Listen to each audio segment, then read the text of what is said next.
नाम कीर्तन, वाणी जी का गायन, संतों के चरित्रों का गायन, ये या प्रभु के विषय में परस्पर चर्चा, ये वाणी की पवित्रता है। मन की पवित्रता और वाणी की पवित्रता। फिर अन्न की पवित्रता। तो अन्न शुद्धि गृहस्थों के लिए अपनी धर्म के द्वारा कमाई का ही प्रयोग करें, अपनी कमाई का। अगर वो धाम आदि तीर्थ आदि कहीं भी जाता है तो किसी का कोई भी प्रतिग्रह न ले। प्रतिग्रह माने दान होता है, कुछ भी नहीं। जैसे परिक्रमा में नहीं कचौड़ी पकौड़ी बट रहे, हलवा बट रहा है, और आप गृहस्थी हो, आए हो वृंदावन परिक्रमा, ले लिया, दो नाव खा लिया, तो करने क्या आए हो या क्या करने आए हो? गंवाने आए हो या कमाने आए हो? भाई तीर्थों में, धाम में तो जाया जाता है अपना तप, भजन, सुकृत बढ़ाने के लिए।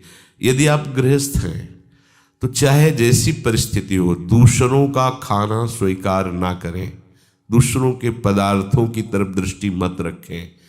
अगर आप यहाँ दान पुण्य से आए हुए पदार्थों को, वस्त्रों को या अन्य चीज़ों को स्वीकार करते हैं और आप गृहस्थ हैं, आपके पास गृहस्थ की कमाई है, तो वो फिर आपके सुकृतों को गिराएगा। अब जैसे आप किसी संत महापुरुष के आश्रित हो गए हैं तो अब आप गृहस्थ नहीं रहे, अब आप आश्रित जन हैं। अब वो प्रसाद स्वरूप आपको मांगना नहीं है, वो प्रसाद स्वरूप आपको वस्त्र दे देते हैं या प्रसाद दे देते हैं, भोजन दे देते हैं। तो वहाँ फिर हमारी ये बात नहीं चलेगी कि हम गृहस्थ नहीं, वहाँ हम शरणागत हैं, उनके बच्चे हैं, हमारा जीवन अब उनके लिए समर्पित है। अब ये हमारे परिवार हुए, प्रियालाल, उनके निज जन, उनके। लेकिन आप बाहर से यहाँ सुकृत के लिए आए हैं 2-4 दिन के लिए, तीर्थ यात्रा भाव से, धाम आदि, तो कभी भी किसी का कुछ भी स्वीकार न करें। कोशिश कीजिए कि पानी भी अपने पैसे से ही पीजिए, फिर देखो आपको लाभ मिलता है कि नहीं। धाम में बाहरी गृहस्थ जन जैसे आवे तो उनको चाहिए कि ठाकुर के मंदिर के प्रसाद के सिवा कुछ भी बाहरी चीज ना लें। अगर आप ऐसे चलो और दैन्य भाव से रहें और यहाँ कोई पापाचरण गृहस्थ धर्म वाला ना करें, क्योंकि आप कमाने के लिए आए हैं सुकृत, आप कृपा प्राप्त करने के लिए आए। हर समय तो आप यहाँ रह नहीं रहे हैं, 2-4-10 दिन के लिए आए, तो बहुत सावधान। यहाँ ऐसी धारणा ना करें कि चलो मनोरंजन के लिए हम आए और यहाँ ऐसे रहकर और ऐसे सांसारिक कार्य करें, तो आप समझो यहाँ का अपराध वज्र का लीक हो जाएगा, क्योंकि आप बाहर से आए हुए हैं। और जो यहीं रह रहे हैं, अपने प्राण समर्पित कर दिए हैं, तो वृंदावन उनके लिए जैसे माँ की गोद में बालक शौच कर दे तो माँ ही साफ करती है, ऐसे ही वृंदावन प्रभाव सुन अपनो ही गुण देत, जैसे बालक मलिन को मात को, वो उसके लिए कानून, ये नियम नहीं लागू होगा, उसके लिए वृंदावन का पर्सनल नियम कृपा का लागू होगा। 4 दिन के लिए आए हो तो बहुत होश से, ये धाम है, किसी का खाओ पियो मत, भगवत प्रसाद के सिवा खूब नाम जप करो, वाणी पाठ करो, सोहनी लगाओ।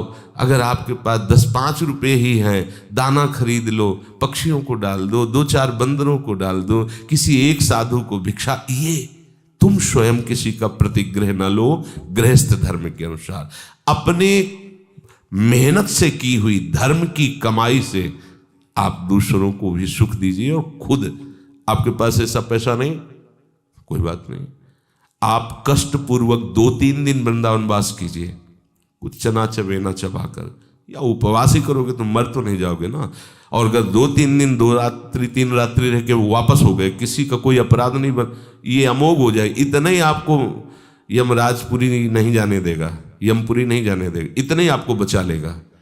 आए यहाँ मनमानी आचरण, दूसरों को आप देखकर उन पर दोष दर्शन, तो गड़बड़ हो जाएगा। ये पक्का समझो, ये धाम है। तो गृहस्थ की अन्न शुद्धि सत कमाई से। ये जो हम सोचते हैं कि अगर हम बेईमानी, अधर्म, हिंसा, चोरी आदि करके धन ले लेंगे और सुखी हो जाएंगे, बिल्कुल बिल्कुल गलत बात।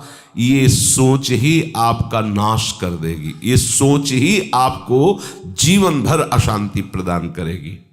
एक घटना बताते हैं। एक गरीब घर की लड़की दूसरों के घर में पोछा लगाने की उसको सेवा मिली। धनी मानी लोग ऐसे रख लेते हैं, तो वो पूरे घर को अब पोछा लगाना, सफाई करना, तो सब धीरे धीरे जब कई वर्ष पुराना कोई सेवक हो जाता है तो उससे छुपाव खत्म हो जाता है। वो अलमारियों को देखा कि बहुत स्वर्ण है, पैसा ऐसा, और उसने किसी पुरुष से मित्रता कर ली। और उस पुरुष ने कहा कि हम तुम्हें ब्याह करके बहुत अच्छी व्यवस्था में रखेंगे, पर इतना धन हम कहाँ से लाएंगे। वो चुप रहे। उसने कहा धन तो जहाँ हम काम करती बहुत है वहाँ। तो उसने कहा अगर तुम सहयोग करो तो हमारे दोस्त हैं, मिल करके वहाँ चोरी कर लें। ठीक है। समय निश्चित हो गया, क्योंकि वो अधिक समय सेवा में रहती तो सबको पता है कब कौन कहाँ कैसे, पूरा पक्का करके, और चोरों को अंदर खोल करके, उसका मित्र भी और उसके वो 4 चोर भी उसके साथ अंदर गए। उन लोगों ने छीना झपटी करते समय पत्नी की हत्या, पति की हत्या, और छोटा बालक था 8 वर्ष का, वो चुपचाप अलमारी में छुप गया जाके।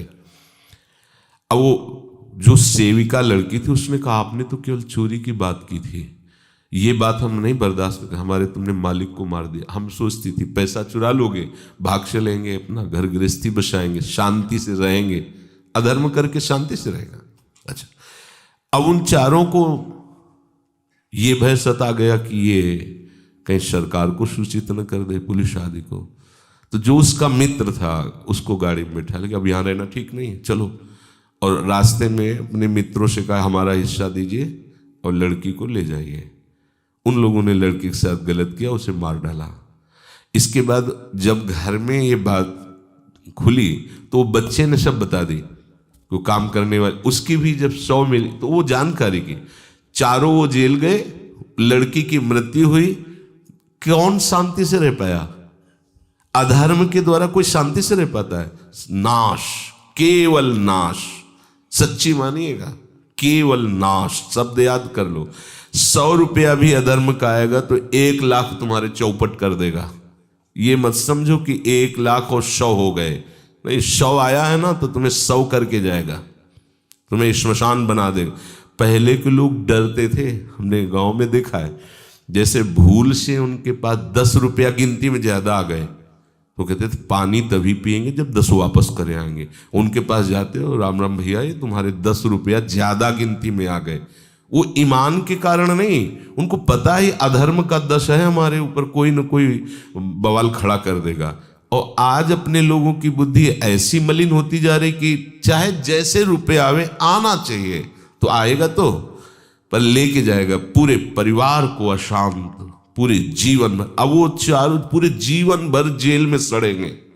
वो मर गई, दुर्गति को प्राप्त होगी, क्योंकि असत क्रिया, असत धारणा, असत चिंतन। किसी को भी अधर्म के पैसे से सुख नहीं मिलता, अच्छे से समझ लो। अधर्म की चेष्टा तुम्हें कभी शांति प्रदान नहीं कर सकती। लगेगा जरूर कि आप अधर्म का पक्ष लेने के कारण महात्मा भीष्म को देख लो। ऐसे महात्मा भगवान के विपक्ष में खड़ा होना पड़ा। अधर्म के कारण ही सभा में उत्तर नहीं दे पाए थे द्रौपदी जी को। अधर्म के कारण ही महात्मा द्रोण का गला काटा गया। वो स्वयं में अधर्म नहीं कर रहे थे, लेकिन अधर्म का पक्ष लिए हुए थे। अधर्म के कारण ही महात्मा अश्वत्थामा को आज भी भटकना पड़ रहा है। अधर्म के कारण ही ये बड़े बड़े पवित्र बुद्धि वाले भी विपक्ष में भगवान के हो गए। अधर्म बड़ा ही कड़वा है, वो किसी को भी गिरा सकता है।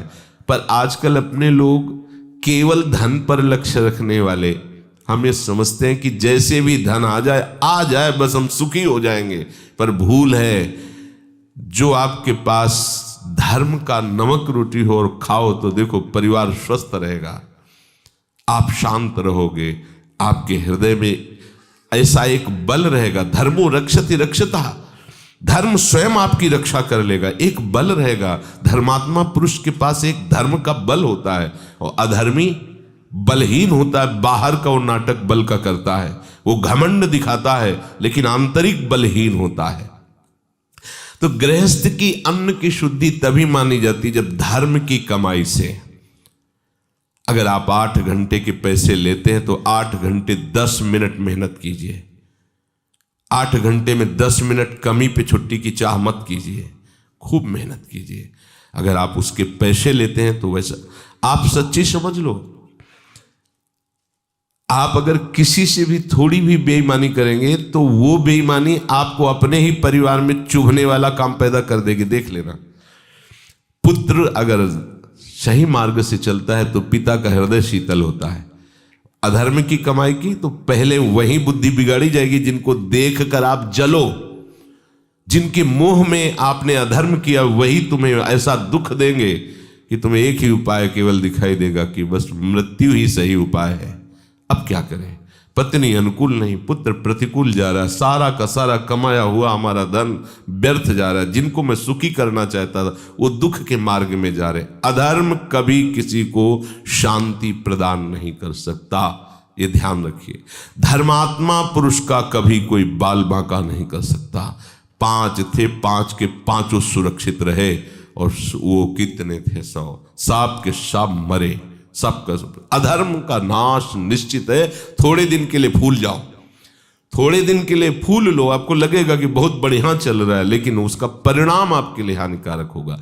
भजन करने वाले गृहस्थ को पवित्र कमाई पर ध्यान देना चाहिए। पवित्र अन्न जो अपनी मेहनत की कमाई का, वो आपको भजन कराएगा। बेईमानी, बेविचार, हिंसा, चोरी, द्वेष, इससे आप कितना कमा लो, आपके पुत्रों में ही ऐसा झगड़ा पैदा हो जाएगा कि तुम भोजन पा करके भी अशांति से जलते रहोगे। एसी में बैठोगे, हृदय तुम्हारा जलता रहेगा। और अगर आप धर्म से चलोगे तो माना कि आपके घर में सही कपड़े नहीं, एसी नहीं, पंखा, आप बिना पंखा के भी सो जाओगे, क्योंकि हृदय में शांति है, चैन है। चौथा है हस्त शुद्धि, हाथ की शुद्धि। इन हाथों से किसी को कष्ट देना, इन हाथों से चोरी करना, इन हाथों से गंदे आचरणों में प्रयोग करना, ये हाथों की अपवित्रता होती है। इन हाथों से दूसरों का मंगल करने के लिए, भगवत सेवा के लिए या संत सेवा के लिए ये जो हाथ उठते हैं, ये पवित्रता होती है, हस्त पवित्रता होती है। जितना भागवतिक कर्म करोगे या भगवत भाव से किसी की भी सेवा करोगे तो आपके हाथ, सेवा से हाथ पवित्र होते हैं। किसी भी जीव की सेवा, भगवत भाव से की हुई सेवा भगवान की प्राप्ति करा देती है।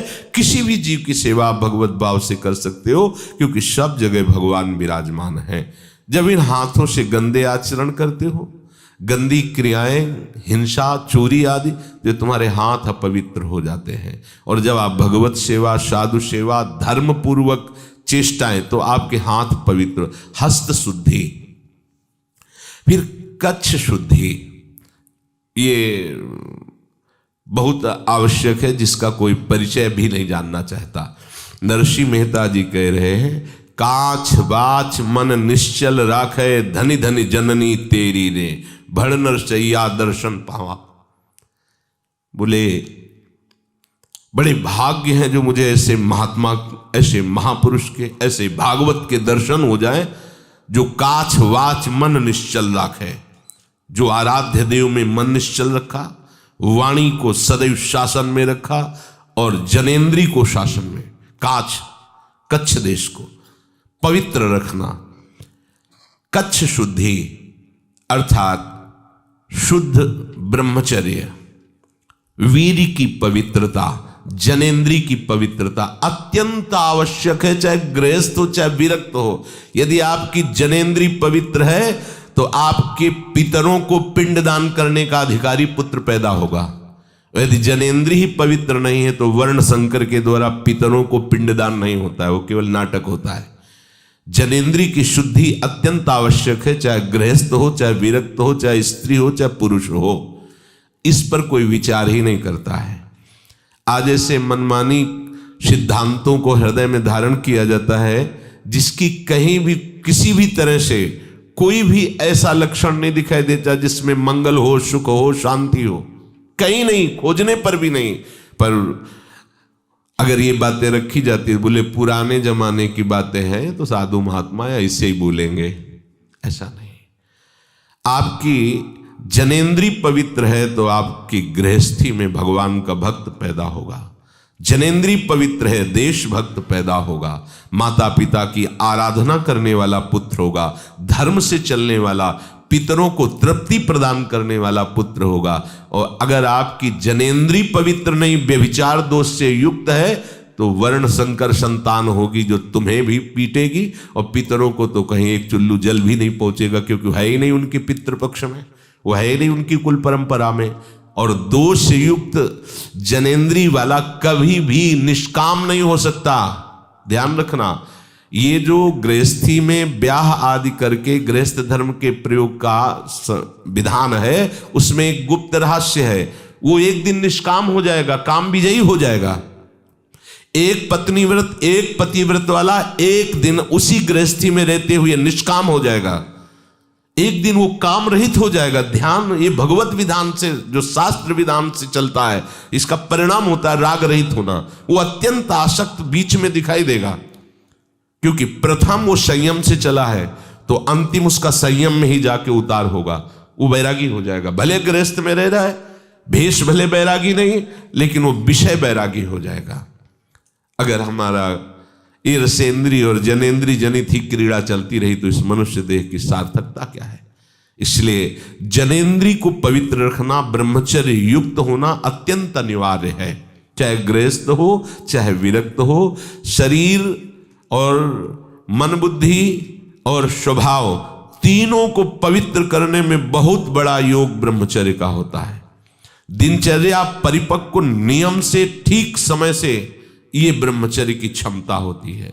निरंतर भगवत चिंतन करने पर तुम्हारे ना तो माथे पे दर्द होगा, ना तुम्हें कोई परेशानी महसूस होगी। ये ब्रह्मचर्य की ताकत से होगा। अगर ब्रह्मचर्य आपके अंदर नहीं तो कमर में दर्द, माथे में दर्द, चक्कर आना, घुटने दर्द करना, बिना प्रयास के वीर्यपात हो जाना, नाना प्रकार से हमारे मन में भय सताना, नाना प्रकार से हमारे हृदय में अशांति पैदा हो जाना, ये सब ब्रह्मचर्यहीनता से आते हैं। ध्यान रखना, एक बहुत बड़ी सामर्थ्य है ब्रह्मचर्य, और इसे भगवान की आराधना से ही रोका जाता है। गृहस्थ हो तो पति पत्नी मिल करके, दोनों सलाह करके जितना अंतराय कर सको अच्छा है। नहीं कर पाओगे तो पाप नहीं बनेगा, क्योंकि वो गृहस्थ धर्म से युक्त है। भगवत आदेश का पालन करने वाला संसार राग का त्यागी हो जाता है, चाहे वो जितना भी वर्तमान में भोगी दिखाई दे रहा हो। इसीलिए पांचवां भजन करने वाले के लिए कच्छ शुद्धि रखा गया है। वीर की रक्षा, शुद्ध ब्रह्मचर्य, व्यभिचार दोष से अपने को बचाना। जब आप पवित्रता से चलोगे ना तो ज्यादा लड़ाई नहीं करनी पड़ती मन से, वो अपने आप ठीक हो जाता है। और जब आप अपवित्र अधर्म युक्त होकर भोगोगे भोगों को तो कभी नहीं हट पाओगे। रोज का रोज आसक्ति बढ़ती चली जाएगी। फिर एक दिन ऐसा आएगा कि आप भोगने लायक नहीं रह जाएंगे, लेकिन बैठे बैठे जलोगे। कल्पना केवल भोगों की होगी और जलोगे बैठ करके। सबके अंदर कामना होती है, सबसे त्रुटि हो सकती है, सब फिसल सकते हैं। भगवती माया भगवान श्री हरि की है। तो हम भगवान का आश्रय लेकर, भगवान नाम का बल हृदय में धारण करके, शास्त्र स्वाध्याय से पवित्र हुई बुद्धि के द्वारा निश्चय करके हम चल सकते हैं, क्योंकि हम भगवान के अंश हैं, हम भगवान के बच्चे हैं। हम में सामर्थ्य भगवान की है। ऐसा न समझो कि हम सामर्थ्य नहीं। जिस सामर्थ्य से माया बलवती होकर त्रिभुवन को परास्त करती है, उसी सामर्थ्यवान के हम अंश हैं, किसी और के नहीं हैं। उसी सामर्थ्य का चिंतन करो तो आप में वो सामर्थ्य आ जाएगी। जितना आप कच्छ को पवित्र रखेंगे उतने आप देखना आपका शरीर हल्का रहेगा, आपका मन चंचलता रहित रहेगा, आपके प्राण सूक्ष्म होने लगेंगे। और जिसके प्राण सूक्ष्म होते हैं, जिसकी इंद्रियां पवित्र होती है, भजन में ज्यादा उसे प्रयास नहीं करना पड़ता, स्वाभाविक भजन में रुचि होने लगती है। अपवित्र हृदय वाला, भ्रष्ट आचरण वाला भजन करना बहुत कठिन है। यद्यपि वो कर सकता है क्योंकि भगवान का अंश है, पर उसकी रुचि नहीं रहेगी। पापवंत कर सहज स्वभाव, भजन मोर ते भावन काऊ। छठवां है क्रिया शुद्धि। बहुत सावधानी की आवश्यकता है। कोई भी क्रिया आप अशुद्ध भावना से कर रहे हैं तो वो क्रिया भले देखने में पवित्र लग रही लेकिन वो अशुद्ध हो जाएगी।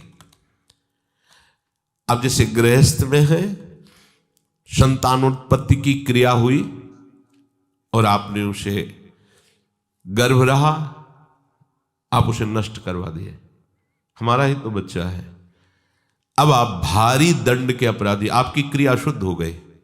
इस संतानोत्पत्ति रूपी जो पूजा क्रिया थी सृष्टि की, भगवान की ही तो है ना, वो आप अपवित्र कर दे। भ्रूण हत्या, गर्भ हत्या, ये महान पाप है, महान पाप।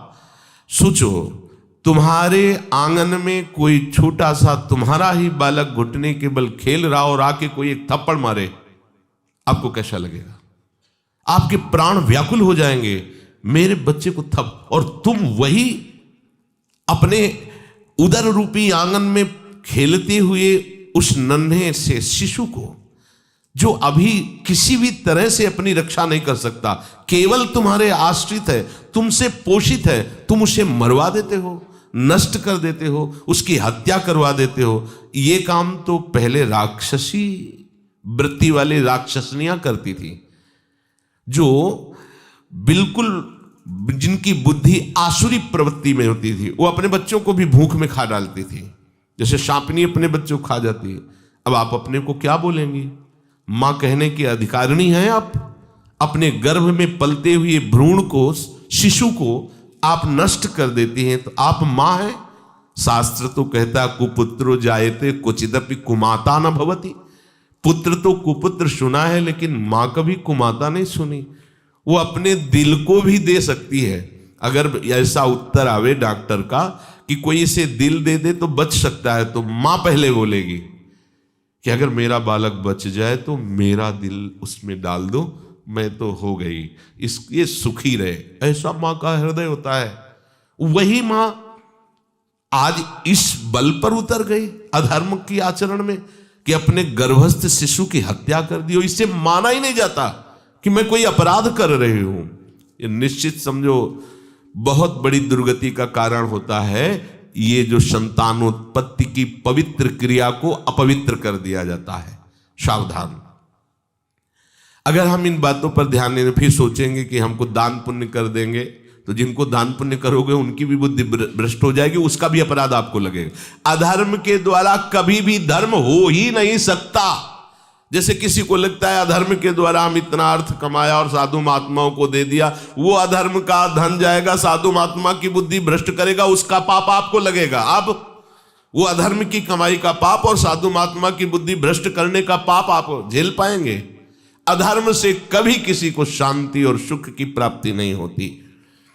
क्रिया शुद्धि, निष्कपट भाव से जो भी अपने रिश्ते नाते हैं गृहस्थी में, उनको सुख पहुंचाने की धर्म पूर्वक चेष्टा। धर्म पूर्वक, धर्म है बीच में। पति के साथ कैसा व्यवहार, पति के भाई के साथ कैसा व्यवहार, सास ससुर के साथ कैसा व्यवहार, ये ही उपासना बन जाएगी। परम हंसों के द्वारा बंदनी गोपी जनों के चरित्र को पढ़ के देखो। हृदय तो श्री कृष्ण के अनुराग में है, पर व्यवहार में कोई त्रुटि नहीं है।